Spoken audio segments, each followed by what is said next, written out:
अस्सलाम वालेकुम friends, welcome back to Top Smarties. Drama serial Haq में है जिसमें आ चुका है बहुत बड़ा ट्विस्ट, क्योंकि जैसा कि हमने आपसे कहा था कि एमन प्रेग्नेंट हो जाएगी और विरसा की परेशानियों में इजाफा हो जाएगा। विरसा को इस बात ने काफ़ी परेशान कर दिया कि जब एमन की प्रेगनेंसी की बात घर वालों को मालूम पड़ेगी, साथ ही निकाह की बात मालूम पड़ेगी, तो विरसा पर कोई एतबार नहीं करेगा। उस पर बहुत बुरा वक्त आएगा। ईमन तो घर की बेटी है, जैसे तैसे बच ही जाएगी। तभी तो विरसा ईमन से बात करती है कि अब क्या करना है। तो ईमन बताने लगी कि मेरे पास मरने के अलावा कोई ऑप्शन नहीं बचा, मैं तो मर जाना चाहती हूँ। तभी विरसा बड़े ही प्यार से ईमन को समझाते हुए कहने लगी, ये कोई हल नहीं है मसले का।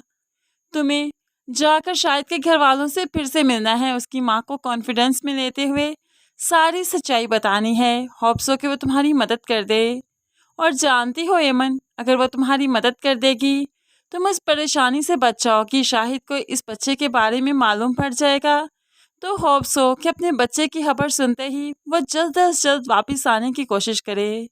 ऐसे में हम दोनों ही बहुत बड़ी मुश्किल से बच जाएंगी, क्योंकि अगर घर वालों को मालूम पड़ गया तो हम पर बहुत बुरा वक्त आने वाला है। मुझे तो ऐसा लगता है कि ये खबर सुनते ही वकार मुझे घर से धक्के देते हुए बाहर निकाल देंगे और मुझे फिर घर में आने की इजाज़त भी नहीं होगी। इसलिए मैं चाहती हूँ कि जल्द अज जल्द इस मामले को सॉल्व किया जाए। ईमन भाभी की बात बहुत अच्छे से समझ रही है, लेकिन यहाँ पर फिर जूबी भी टपक पड़ी, जिसने मिर्जा को सारी सच्चाई बतानी है उस रात के बारे में।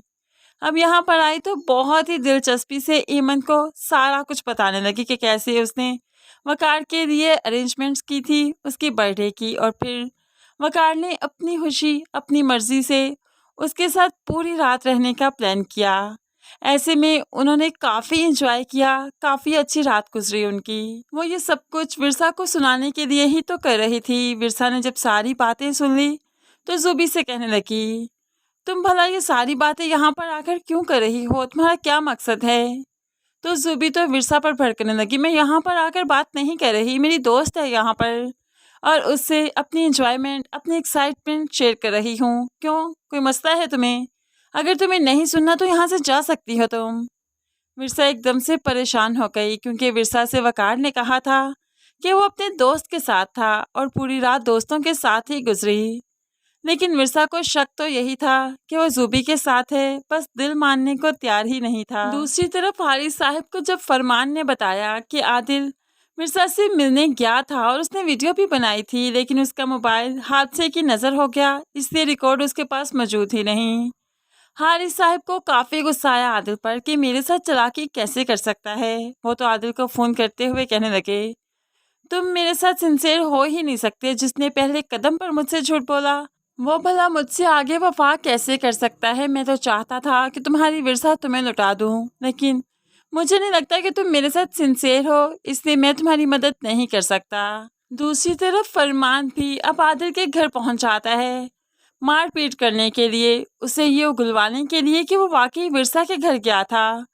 लेकिन आदिल सब कुछ समझ रहा है, बहुत समझदार इंसान है, इसलिए इतनी आसानी से अपने मुंह से सच नहीं बोलेगा, ताकि कोई सबूत फरमान या हारिस साहब के पास ना आ जाए। हारिस साहब के पास कोई सबूत तो नहीं, फिर भी हवा में तीर चलाते हुए अपने बेटे से कहने लगे, तुम जानते हो जिस रात तुम्हारा बर्थडे था तुम अपने दोस्तों के साथ थे, उस रात तुम्हारी बीवी अकेली थी ना?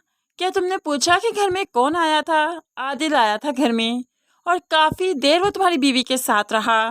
आखिर क्या तुक बनता था उसका वहां पर आने का?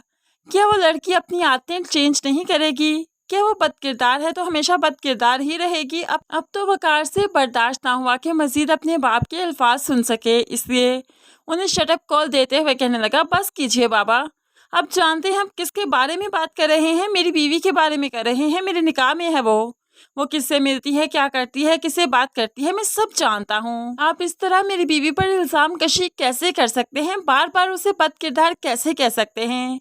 क्या आपकी जबान ज़ेब देती है कि किसी औरत को इस तरह से हर वक्त कटहरे में खड़ा करें?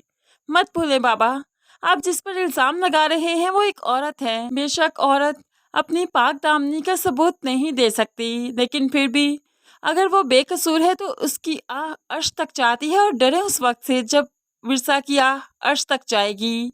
मत भूलें आप भी एक बेटी के बाप हैं। कल को आपकी बेटी को कोई इस तरह से कहे, आपको कैसा लगेगा?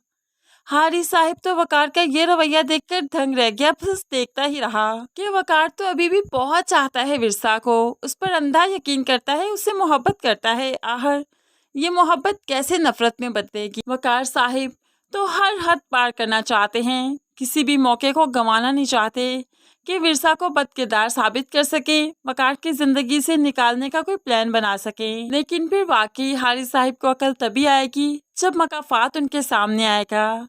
किसी की बेटी को बदकिरदार कहने वाले, उस पर इल्ज़ाम कशी करने वाले जब अपनी बेटी की झोली में ये सब कुछ देखेंगे तो तभी तो इस पाप को अकल आएगी, तभी तो ये कुदरत के इंसाफ को, कुदरत के मकाफात को समझेगा और माफ़ी मांगेगा विरसा से।